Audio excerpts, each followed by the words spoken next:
Good morning. 좋은 아침입니다. 오늘도 성령님의 그 충만하심을 인도하심을 받으며 나아가는 우리 모두가 되시기를 소망합니다. 오늘 본문은 사도행전 4장의 말씀입니다. 사도행전 4장 1절에서 12절의 말씀을 봉독하겠습니다. 사도들이 백성에게 말할 때에 제사장들과 성전 맡은 자와 사두개인들이 이르러 예수 안에 죽은 자의 부활이 있다 하고 백성을 가르치고 전함을 싫어하여 그들을 잡음의 날이 이미 저물었으므로 이튿날까지 가두었으나 말씀을 들은 사람 중에 믿는 자가 많으니 남자의 수가 약 5천이나 되었더라. 말씀을 들은 사람 중에는 믿는 자의 수가 많으니 남자의 수가 약 5천이나 되었더라. 이튿날 관리들과 장로들과 서기관들이 예루살렘에 모였는데 대제사장 안나스와 가야바와 요한과 알렉산더와 및 대제사장의 문중이 다 참여하여 사도들을 가운데 세우고 묻되 너희가 무슨 권세와 누구의 이름으로 이 일을 행하였느냐. 이에 베드로가 성령이 충만하여 이르되 백성의 관리들과 장로들아 만일 병자에게 행한 착한 일에 대하여 이 사람이 어떻게 구원을 받았냐고 우리에게 질문한다면 너희와 모든 이스라엘 백성들은 알라. 너희가 십자가에 못 박고 하나님이 죽은 자 가운데서 살리신 나사렛 예수 그리스도의 이름으로 이 사람이 건강하게 되어 너희 앞에 섰느니라. 이 예수는 너희 건축자들의 머릿돌로서 집 모퉁이의 머릿돌이 되었느니라. 다른 이로서는 구원받을 수 없나니 천하 사람 중에 구원을 받을 만한 다른 이름을 우리에게 주신 일이 없음이라 하였더라. 아멘. 하나님의 말씀입니다. 오늘 본문은 앞장 3장의 사건과 연결이 됩니다.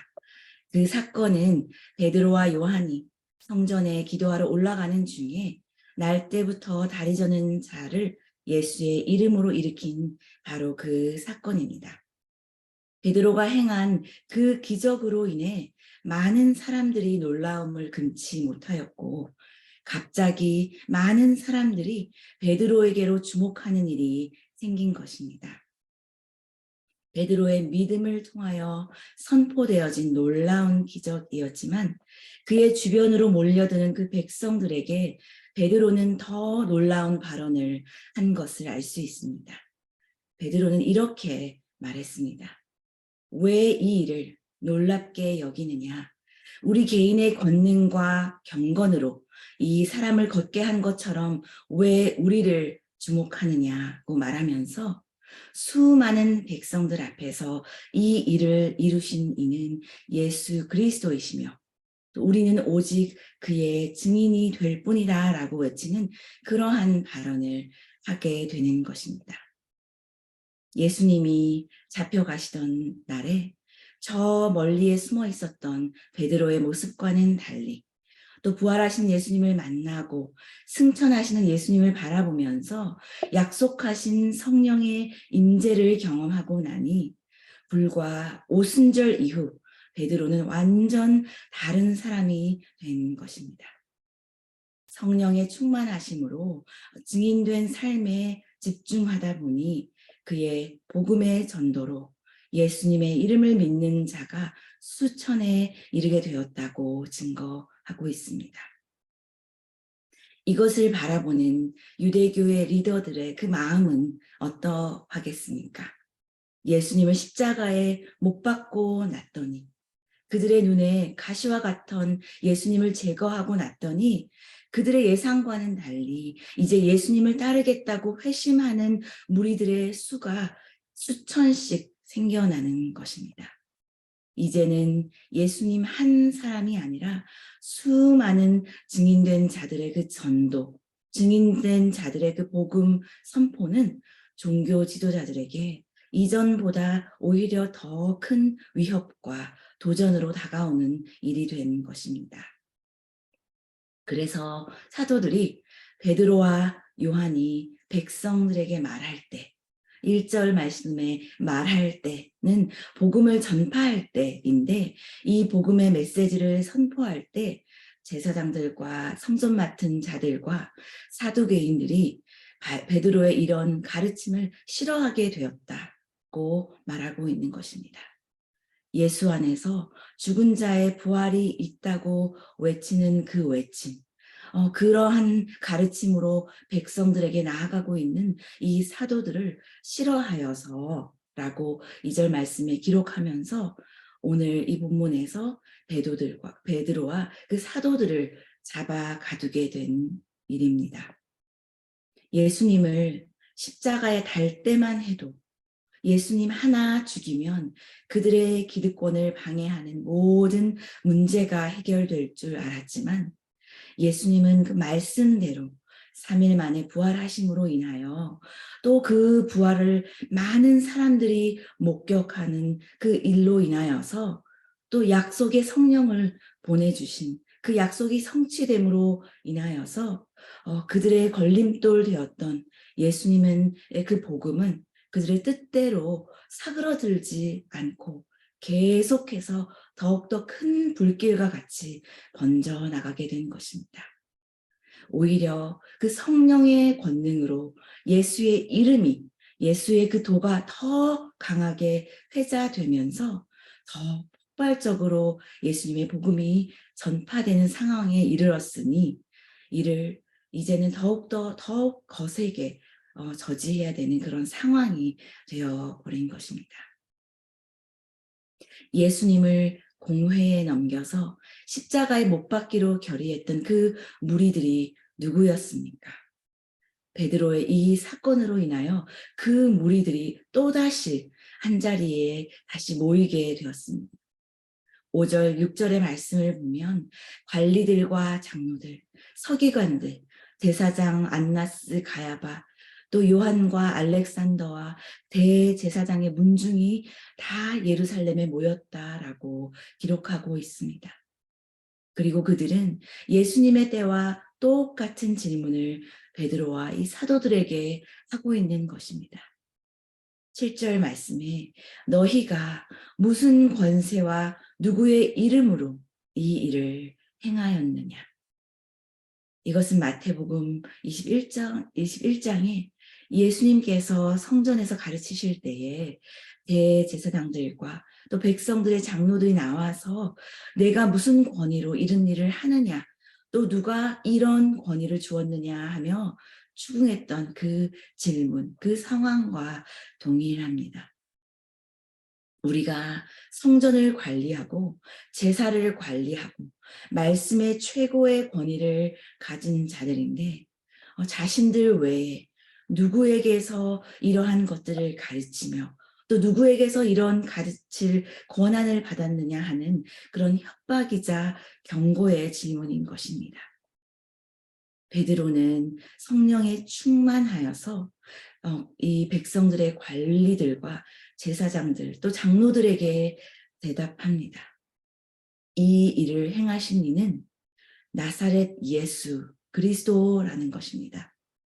바로 그 나사렛 예수 그리스도의 이름으로 이 사람이 나면서부터 다리 절던 이 사람이 강건하게 되어 너희 앞에 선 것이다 라고 선포하고 있는 것입니다. 베드로는 이 공회 앞에 끌려가고 또 감금되는 이런 상황 가운데서 그가 직면한 이 위기 가운데서 굴하지 않고 오히려 진리를 선포하는 기회로 10절의 말씀을 증거합니다. 너희와 모든 이스라엘 백성들은 알라. 너희가 십자가에 못 박고 하나님이 죽은 자 가운데서 살리신 나사렛 예수 그리스도의 이름으로 이 사람이 건강하게 되어 너희 앞에 섰느니라는 이 사실을 선포하니 이것은 그들이 죽인 나사렛 예수를 부인하고 또 하나님께서 다시 살리신 즉 부활을 부인하는 그들에게는 그 다시 살리시는 그 일로 인하여서 그들을 정면으로 도전하는 일이 아닐 수 없었던 것입니다. 그러니 그때에 그들이 예수님을 공회로 넘긴 것처럼 지금 베드로와 요한을 결박하여 감금하고 공회 앞으로 재판장 앞으로 똑같이 데리고 나온 것입니다. 불과 얼마 전에 예수님이 당한 그 상황이 이들에게 다시 재현되고 있는 것입니다. 베드로와 그 요한은 예수님의 그 재판에 대한 기억이 그들 가운데도 떠올랐을 것입니다. 무리들은 주님께 대하여 부당한 판결을 내렸고 결국 주님을 죽음에 이르게 하였으나 이제는 그들은 과거의 그러한 상황들을 바라보며 두려움에 떨던 그 제자들이 아니었습니다. 성령의 충만함을 받은 베드로는 그도 알고 있는 바로 그 나사렛 예수의 이름으로 그 병자가 강건하게 되었다는 것을 그들 앞에서 담대하게 증거할 수 있었던 것입니다. 너희가 죽인 것은 바로 그 나사렛 예수이지만 하나님은 그 나사렛 예수를 죽은 자 가운데서 살아내시고 살리시고 일으켜내셨다는 것을 그들 앞에서 담대하게 당당하게 선포하고 있는 것입니다. 그리고 이들이 잘 알고 있는 그 시편의 말씀을 인용하면서 그들의 그 모순된 행위를 지적하고 있습니다. 11절 말씀에 이 예수는 너희 건축자들의 버린 돌로서 집 모퉁이의 머릿돌이 되었느니라 하는 이 말씀입니다. 건축자들에게 쓸모없다고 보잘것없다고 버림받은 돌과 같이 예수님은 유대인들에게 멸시당하고 배척당하고 죽임을 당하였으나 결국 하나님께서는 예수님을 통하여서 만민을 구원하시는 그런 기초로 삼으셨으니 건축자가 짓는 그 집에서 가장 중요한 모퉁이 돌이 된 것이 아니냐, 머릿돌이 된 것이 아니냐 하는 그 말씀을 인용하고 있는 것입니다. 너희들은 예수를 버렸으나 하나님께서는 그를 택하셔서 백성들을 구하기 위하여 그런 귀한 주춧돌로 사용하셨다라는 그러한 말씀입니다. 하나님의 선민되어 하나님의 그 선민으로 택함을 받은 유대인들이지만 아직도 예수 그리스도의 복음을 깨닫지 못하고 구원을 받지 못하고 그 구원의 은혜를 누리지 못하고 있으니 이제는 이방인이라 불리던 사람들이 예수님을 오히려 믿고 구원받은 수가 더하여지는 일을 우리가 보고 있으니 시편에 증거된 그 말씀이 너희들 앞에서 이루어지고 있는 것이 아니냐는 그런 말씀입니다. 그리고는 복음에 있어서 가장 중요한 구원의 길은 오직 한 길이신 오직 예수 그리스도의 이름밖에 다른 이름이 없다는 것을 선포하고 있습니다. 12절 말씀에 다른 이로서는 구원을 받을 수 없나니 천하 사람 중에 구원을 받을 만한 다른 이름을 우리에게 주신 일이 없음이니라 하고 베드로가 선포하고 있습니다. 이것은 오늘날 우리 그리스도인들이 결코 잊어서는 안 되는 그런 복음의 핵심의 말이 됩니다. 천하 사람 중에 구원받을 만한 다른 이름을 주신 일이 없다 하는 것입니다. 구원을 베풀 수 있는 유일한 분은 그들이 버렸다. 그들이 버린 나사렛 예수님이다라는 것을 말하면서 그들이 버린 그 예수님 외에는 구원받을 길이 이 세상 가운데, 이 천하 가운데 없다라는 그러한 진리의 말씀을 선포하고 있는 것입니다. 여러 가지 고행이나 수행이나 어떤 행위를 통해서 하나님의 나라의 백성이 될 수 있다면 예수님은 하늘 보좌를 버리고 이 땅에 내려오셔서 우리를 위하여 십자가에 달려 죽으실 이유가 없었을 것입니다. 다른 길이 있다고 말을 하면은 그것은 하나님의 아들 예수 그리스도의 그 십자가의 죽음을 헛된 것이라 말하는 그러한 죄를 범하는 것입니다. 오직 이 땅에 오신 하나님의 아들 예수 그리스도만이 유일한 구원의 길이요 또 구원의 이름이 된다 하는 것을 우리 또한 잊지 말아야 할 것입니다.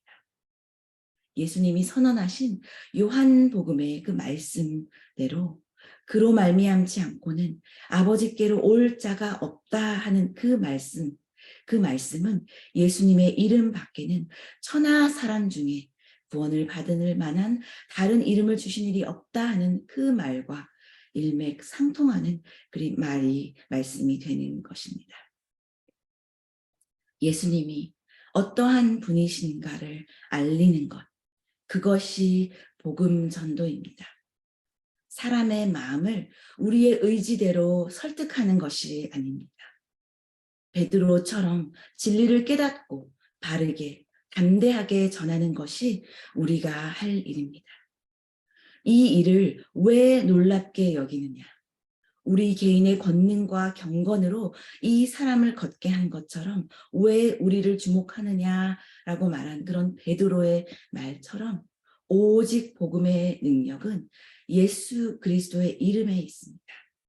우리의 행위가 아니라 예수 그리스도를 주목하는 것, 예수 그리스도를 주목하는 그것이 오늘 우리가 해야 할 일인 것입니다.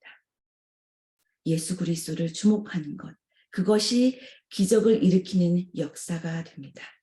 베드로가 예수님의 그 말씀을 기억하며 예수님이 베드로 앞에서 증거하신 십자가의 사건과 부활의 사건과 승천의 사건과 성령을 보내주시겠다고 하신 그 모든 약속을 경험하며 예수 그리스도께 주목하며 증거하였을 때에 이러한 놀라운 기적이 일어나며 병고침의 역사와 또한 수천 명의 사람들을 하나님 앞으로 이끄는 예수 그리스도의 복음 앞으로 이끄는 그러한 역사가 일어나는 것입니다.